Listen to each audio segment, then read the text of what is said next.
Good evening, everyone, and welcome to another edition of Pregame from the Pond, Madison Mallard Pregame Show. Derek Brizendine alongside Alec Dopp. And Alec, first half didn't end the way we wanted it to. No, it didn't, but it's a long season. That's why we got two halves and two chances to get into the Northwoods League playoffs, and it's another opportunity to turn the page for these guys, and it's going to be exciting to watch.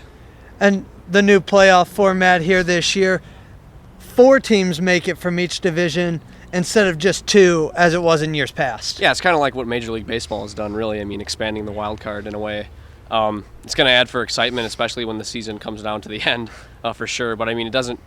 Every game is more, emphasized more at this point. I mean, with the added postseason game, the added postseason teams, and it's going to be interesting to see how everything kind of filters out and see how the Mallards kind of fit into everything. And the Mallards still have 3 chances there to make the playoffs, whether that be winner of the second half or the number 2-3 overall. So that record of 20-15, that's still much needed here as we head into the second half. Oh, definitely. And I think it's been a lot of highs and lows for this team so far. And the second half, we're really going to see, what team we got here. Because I mean, we got a lot of moving parts, which we'll talk about here in a second with player and roster kind of decisions here. And the second half, again, every game is important, and it's going to be important to see how they kind of mesh together with some of the new guys. And that first half ended very interestingly here in the South Division, with both Green Bay and Kenosha tying basically record-wise there for first place. Green Bay having on point streak the better winning percentage, but due to a disqualification earlier on in the year, that ended up setting them a game back and giving Kenosha the first place. Yeah, it's a funky situation to be sure. Either team is deservedly so. I mean, to be in the postseason, they're both great clubs, and they really played well against us throughout the season. And I think that it's unfortunate what happened to Green Bay. Yeah. And Kenosha will take what they can get. But heading down the stretch, I think both teams are definitely going to be in contention, along with the Mallards, the top 3 teams in the South Division for the first half. It's going to be really interesting to see how they all play together. And as we look into the second half here, it's a big 3-game homestand here to start out for the Mallards. 3 games that they need to win. Yeah, especially against a team like Kalamazoo, struggling. I think they were 8-24 in the first half of the season. Not what you look for, but they're, that's the most dangerous team to play against because they got nothing to lose in a way.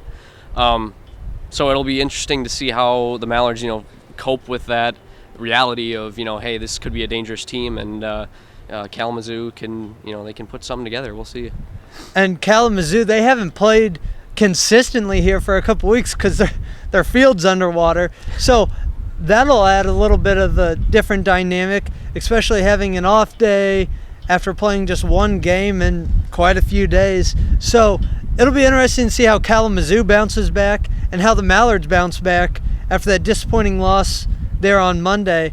Should be an interesting series. Yeah, and Monday, really set up to be a crucial 2-game doubleheader against La Crosse for the Mallards, and unfortunately they came out on the losing end of that first one. I mean, they had runners at the corners at the top of the 9th, but J.J. Gould, he grounded out to the first baseman and kind of ended the hopes of not only a win in the game, but a chance at the postseason, obviously, with the division title. But and then for the second game to get rained out or rescheduled for August 8th here at in La Crosse, that game could obviously have big implications, and it's unfortunate that it had to be rescheduled and whatnot, but just got to move forward. And it'll also be interesting to see how the additions that the Mallards have made here on the off day pay off for them. One big loss, though, is Chris Tashida. His temp contract is up, so we had to let him go. Added 3 other players, so it'll be interesting to see how that turns out. Oh, definitely. And Chris he's really an unsung hero for the Mallards in the first half. Obviously, on the temp contract, he had an on-base percentage of .406. He was 1 shy, I believe, of the team lead in runs batted in, and he had half the games played as the leader, which was Anthony Gonsolin. So the kid came up clutch in a lot of situations, and it's really unfortunate that he had to leave on that temp contract because he could play pretty much any infield position and play it solidly too. And obviously the bat is clutch, and it's going to be exciting to see how he progresses in other areas with other teams in baseball, because he's got a future. It's plain to see. And a couple other moves that the Mallards made here we waived both Jed Sprague and Jake Roberts, but we added a few players here with the College World Series ending that I think are going to be explosive playmakers. Oh, you and me both, man. I mean, it's Charlie Cody, a freshman from Virginia. He's an infielder. He didn't get a lot of playing time for the Cavaliers this season, but he's definitely got potential. That's obviously one of the best programs in the country. Roll Coleman, who played obviously for Vanderbilt, had one of the best seasons for them offensively. And he's definitely a high prospect for the next few MLB drafts, and we'll see if he chooses to come out next year or whatnot. But getting back to this season, it'll be interesting for sure to see how he kind of fits into the lineup and what he can do offensively and defensively for Donnie Scott. And then we also picked up another contract here of a catcher, Bryce Carter, and 4 catchers now.